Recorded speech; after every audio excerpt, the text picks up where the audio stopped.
السلام علیکم ورحمۃ اللہ وبرکاتہ۔ بسم اللہ الرحمن الرحیم۔ الحدیث الثالث ارکان الاسلام۔ عن ابی عبد الرحمن عبداللہ بن عمر بن خطاب رضی اللہ عنہما قال سمعت رسول اللہ صلی اللہ علیہ وسلم یقول بنی الاسلام علی خمس شہادت لا الہ الا اللہ وان محمد رسول اللہ واقام الصلاۃ وایتاء الزکاۃ وحج البیت وصوم رمضان۔ ابو عبد الرحمن عبداللہ بن عمر بن خطاب رضی اللہ عنہما سے روایت ہے، میں نے رسول اللہ صلی اللہ علیہ وسلم سے سنا، آپ نے فرمایا اسلام کی بنیاد 5 چیزوں پر قائم کی گئی ہے۔ اس بات کی گواہی دینا کہ اللہ تعالیٰ کے سوا کوئی معبود برحق نہیں اور یقیناً محمد صلی اللہ علیہ وسلم اللہ کے رسول ہیں، اور نماز قائم کرنا اور زکوٰۃ ادا کرنا اور بیت اللہ کا حج کرنا اور رمضان کے روزے رکھنا۔ عزیز سامعین، ابھی جو حدیث میں نے آپ کے سامنے ترجمے کے ساتھ پیش کی ہے، حدیث نمبر 3 ہے عرب نبوی میں۔ ہم نے جیسا کہ حدیث نمبر 2 میں دیکھا ایمان، اسلام اور احسان کے بارے میں، فوراً اس کے بعد یہاں پر ارکان الاسلام کا ذکر کیا گیا اس حدیث میں، کیونکہ دین اسلام کی تکمیل کے لیے ان 5 ارکان کا ہونا بے انتہائی ضروری ہے۔ اگر ان میں سے ایک رکن بھی نہیں رہتا تو ہماری دین کی عمارت جو ہے نامکمل رہ جاتی ہے۔ آئیے ہم ان ارکان پر مختصر سی روشنی ڈالتے ہیں۔ اس سے پہلے میں تھوڑا سا مختصر سا تعارف راوی کا کرا دیتی ہوں کہ عبد الرحمن عبداللہ بن عمر بن خطاب رضی اللہ عنہ کے بیٹے ہیں، اور آپ دونوں والد اور صاحبزادے، ساتھ ہی آپ نے اسلام قبول کیا تھا۔ اب سب سے پہلا یہاں پر رکن ہمارا بیان کیا گیا ہے علی خمسین میں، پانچ جو ارکان ہیں، اس میں سب سے پہلا رکن ہے ہمارا شہادت اس بات کی لا الہ الا اللہ وان محمد رسول اللہ۔ بظاہر ہم دیکھ رہے ہیں کہ یہ ایک ہی جملہ نظر آ رہا ہے، لیکن یہ 2 حصوں پر مشتمل ہے۔ پہلا حصہ لا الہ الا اللہ، یہ توحید پر مبنی ہے، جس میں ہم اقرار کر رہے ہیں اس بات کا دل اور زبان سے کہ اللہ تعالیٰ کے سوا کوئی معبود برحق نہیں ہے۔ اللہ تعالیٰ ہی ہماری زندگی، ہماری موت، ہمیں اولاد پہنچانے والا، رزق پہنچانے والا، نفع نقصان دینے والا، کل مختار کا مالک وہی ہے۔ ہم سب اس کے بندے عاجز ہیں، محتاج ہیں، اور ہم اللہ تعالیٰ کی صفات، اس کی ذات یا اس کے حقوق یا اس کے افعال میں ہم کسی کو بھی، کوئی نبی یا ولی یا فرشتے، کسی کو بھی اس کا شریک اور ہمسر نہیں ٹھہراتے۔ اور یہی ہم کو سورہ اخلاص میں بھی کہتے ہیں، اس توحید کی سب سے اہم مثال سورہ اخلاص ہے، جہاں پر ہم گواہی دیتے ہیں، ہم بارہا کہتے ہیں کہ ہم ایک ہی اللہ کو مانتے ہیں، ایک ہی اللہ کی ہم عبادت کرتے ہیں، کیونکہ اللہ تعالیٰ کو اس کے ساتھ، اس کی ذات میں یا اس کے افعال میں، کسی بھی چیز میں اس کے ساتھ کسی کو شریک کرنا بے انتہائی ناپسندیدہ ہے۔ اللہ کے غضب کو، غصے کو بڑھانے والی چیز ہے۔ اللہ تعالیٰ کا فرمان ہے کہ اللہ تعالیٰ ہر گناہ کو معاف کر سکتے ہیں، لیکن اللہ تعالیٰ کے ساتھ کسی کو شریک ٹھہرانا یعنی شرک کو اللہ تعالیٰ ہرگز معاف نہیں کریں گے۔ اب اسی فرقے کا ہمیں دوسرے حصے پر اسی جملے پر ہم دوسرے حصے پر دیکھتے ہیں کس بات کی گواہی ہے، کہ اس بات کی گواہی کہ ان محمد رسول اللہ، کہ محمد صلی اللہ علیہ وسلم اللہ تعالیٰ کے رسول ہیں۔ یعنی ہم اس بات کو مان لینا چاہیے کہ اب تا قیامت تک کوئی نبی یا کوئی پیغمبر ہمارے پاس نہیں آنے والے۔ محمد صلی اللہ علیہ وسلم آخری نبی اور آخری پیغمبر ہیں جو ہم اللہ کا پیغام پہنچایا۔ قرآن کریم کے ذریعے اللہ کے آپ سسم کے ذریعے قرآن کریم جیسی عظیم کتاب ہم تک پہنچی، جس میں اللہ کے احکام، اللہ تعالیٰ کا فرمان ہمارے پاس واضح صورت میں موجود ہے۔ تو اب امت مسلمہ میں تا قیامت تک کوئی نبی نہیں آئیں گے، کیونکہ آپ صلی اللہ علیہ وسلم خاتم الرسول، خاتم النبیین ہیں۔ یہی اب ہماری ذمہ داری بنتی ہے کہ ہم اب اس دعویٰ کے کام کو، یعنی جو بھی اللہ تعالیٰ کے قرآن میں یا اللہ کے رسول نے جو سنتیں ہمیں دی ہیں، ان کو زندہ کریں اور انہیں دوسرے لوگوں تک پہنچائیں۔ یعنی پہلا رکن ہمارا مکمل ہو گیا، اس بات کا اقرار کرنا زبان اور دل دونوں سے کہ ہم اللہ کے سوا کسی کی عبادت نہیں کریں گے، اللہ ہی معبود برحق ہے، اور محمد صلی اللہ علیہ وسلم اللہ کے رسول ہیں، اس بات کو مان لینا۔ دوسرا سب سے اہم رکن جو اس میں بیان کیا گیا ہے وہ اقام الصلاۃ ہے۔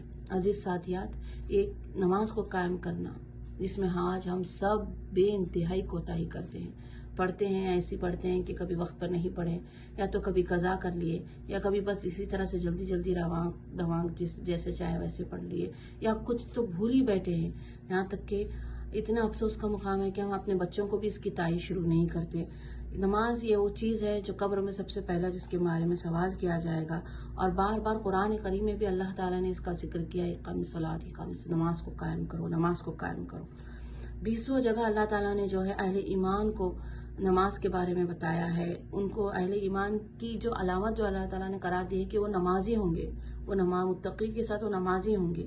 اور آپ صلی اللہ علیہ وسلم نے فرمایا کہ اسلام اور کفر کے درمیان جو فرق کرنے والی چیز ہے وہ نمازی ہے۔ آپ صلی اللہ علیہ وسلم کا حدیث کا مفہوم ہے کہ جب بچہ 7 سال کا ہو جائے تو ہم اسے نماز کی تعلیم دو، اگر 10 سال کا ہو جائے تو اگر سستی کرنے لگے اس میں تو اسے سزا دو۔ اور عمر فاروق کا بیان ہے، فرماتے ہیں کہ جو شخص نماز نہیں پڑھتا اس کا اسلام سے کوئی تعلق نہیں۔ تو اللہ تعالیٰ ہمیں نماز کی توفیق عطا فرمائے، صحیح وقت پر خشوع اور خضوع کے ساتھ ادا کرنے والا بنائے۔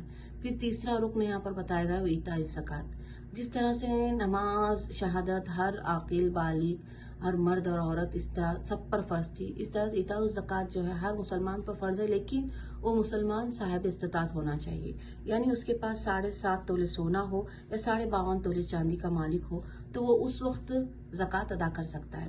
زکوٰۃ اللہ تعالیٰ نے ہم پر فرض کی ہے، یعنی ہمارا زکوٰۃ کا معنی یعنی نشو نما، پاک ہونا، ہمارا مال پاک ہونا، اور ہمارے مال میں کا کچھ حصہ جو اللہ تعالیٰ نے دیا، ہم جسے ہمارا مال نہیں کہہ سکتے، جو کہ اللہ تعالیٰ کا عائد کردہ ہے، اسی میں سے اللہ تعالیٰ کے ہی عائد کردہ حصے میں سے اللہ کی راہ میں ہی اللہ کے بندوں پر کچھ جو مفلس نادار ہیں ان کی مدد کرنا، یہ زکوٰۃ کہلاتا ہے۔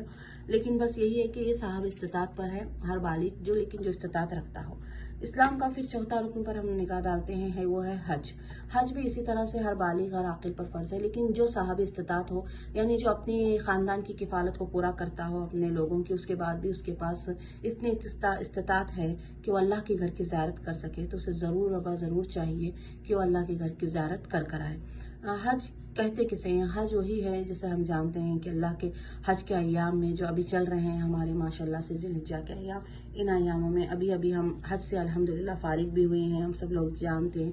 تو انہی ایام میں جا کر اللہ کے گھر کا طواف کرنا، احرام باندھنا، صفا مروہ، سعی، بال کٹوانا، عرفات کا ٹہرنا، مزدلفہ وغیرہ، یہ سارے قیام ہیں، حج کے احکام ہے۔ حج کا اللہ تعالیٰ نے بہت بڑا، رسول اللہ نے بتایا ہے ثواب۔ حج مبرور کی جزا رسول اللہ نے کہی ہے کہ جنت ہے صرف۔ حج کرنے کے بعد آپ صلی اللہ علیہ وسلم نے حدیث کا مفہوم ہے کہ حج کرنے کے بعد انسان گناہوں سے ایسا پاک ہو جاتا ہے گویا کہ وہ آج ہی پیدا ہوا۔ سبحان اللہ، کتنی بڑی بات ہے۔ اور آپ صلی اللہ علیہ وسلم نے فرمایا کہ حج کرنے کے بعد جو ہے جو طاقت نہیں رکھتا، طاقت رکھنے کے باوجود بھی حج نہیں کرتا، تو وہ گویا کہ یہودی اور عیسائی ہو۔ اسے حضرت علی نے ارشاد کیا ہے کہ اس طرح سے ہے، مطلب اس کا خاتمہ ایمان پر نہیں ہوگا۔ تو اگر ہم میں سے جس کی بھی استطاعت ہے، ہمیں چاہیے کہ ہم فوراً جا کر حج کو ادا کر لیں، اور اللہ ہمیں توفیق عطا فرمائے۔ اسلام کا 5واں رکن ہے روزہ۔ روزہ بھی یہ بھی جو ہے سال میں ایک مرتبہ آتا ہے، 1 مہینے کا روزہ رہتا ہے، صبح صادق سے لے کر شام کے سورج طلوع غروب آفتاب تک جو ہے کھانے پینے اور نفسانی خواہشات سے روکے رکھنے کا نام روزہ ہے۔ یہ بھی ہر عاقل بالغ صحت مند اور باشعور مرد اور عورت دونوں پر فرض ہے۔ بس جہاں پر مسافر ہے کوئی یا مریض ہے تو وہاں پر اللہ تعالیٰ نے اجازت دی ہے کہ روزے کو چھوڑ سکتے ہیں، لیکن وہ باقی ایام میں اس کی جو قضا ہے وہ پوری مکمل کرے۔ روزے کا اجر بہت بڑا ہے، اللہ تعالیٰ نے خود اس کا اجر دینے کا وعدہ کیا ہے، اور روزے کے اللہ تعالیٰ روزہ رکھنے سے اس کے سابقہ گناہوں کی معافی ہو جاتی ہے۔ روزے سے انسان تقوی کو پہنچتا ہے، اس کے اندر صبر کا، اس کے اندر جفا کشی کا اور ہمدردی کا جذبہ اور پیدا ہوتا ہے، اور تقوی کی مقدار اس کے اندر زیادہ ہو جاتی ہے۔ تو یہ مختصر سے ہم نے روشنی ڈالی تھی ان 5 ارکان پر۔ یہ بہت تفصیلی ہیں، اگر ہم پڑھنے بیٹھے تو تفصیل، لیکن ہمیں یہاں پر ہم نے بہت ہی مختصر بنیادی چیزیں بیان کی ہیں۔ تو اللہ تعالیٰ سے دعا ہے کہ ہم ان 5 ارکان کو اللہ تعالیٰ ہمیں بخوبی کرنے والا بنائے، کیونکہ یہ دین اسلام میں بنیادی حیثیت رکھتے ہیں اور ان کا مضبوط ہونا ضروری ہے، اور ہم جب ان کو اچھی طرح سے کر سکیں گے تبھی ہمارا ایمان مضبوط ہوگا اور ہمارے ایمان میں خوبصورتی آئے گی۔ تو اللہ سے آخر میں دعا ہے کہ اللہ تعالیٰ ہمیں کہنے سننے سے زیادہ عمل کرنے والا بنائے، اور ان 5 ارکان کو بخوبی انجام دینے والا بنائے، اور اللہ ہماری عبادتوں کو قبول فرمائے۔ جزاک اللہ خیر۔